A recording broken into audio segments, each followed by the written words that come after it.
Voter তালিকায় বিশেষ সংশোধনের মাধ্যমে চুরি করা হচ্ছে ভোট বলে বুধবার অভিযোগ করেছেন লোকসভার বিরোধী দলনেতা রাহুল গান্ধী।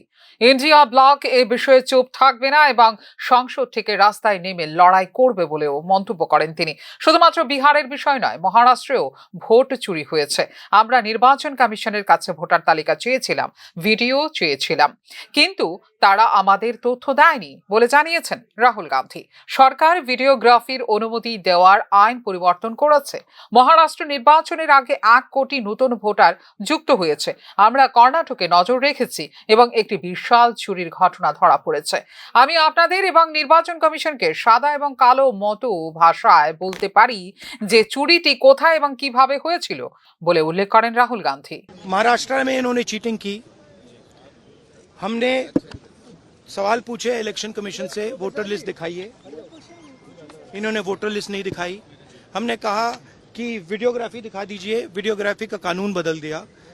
1 करोड़ नए वोटर्स आए थे महाराष्ट्र में और इलेक्शन चोरी किया। ठीक है, कर्नाटक में हमने रिसर्च की है थोड़ी। कर्नाटक में हमने भयंकर चोरी पकड़ी है। मैं ब्लैक एंड व्हाइट में आपको दिखाऊंगा, इलेक्शन कमीशन को दिखाऊंगा। और अब इन्होंने क्या किया है कि अब हम बिहार का पूरा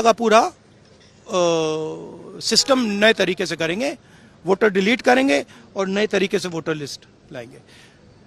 हिंदुस्तान में इलेक्शन चोरी किए जा रहे हैं, ये रियलिटी है हिंदुस्तान की। পর্যবেক্ষণ থেকে জানা গেছে কিভাবে নতুন ভোটার তৈরি হয়, কারা ভোট দেয় এবং কোথা থেকে তারা ভোট দিচ্ছে।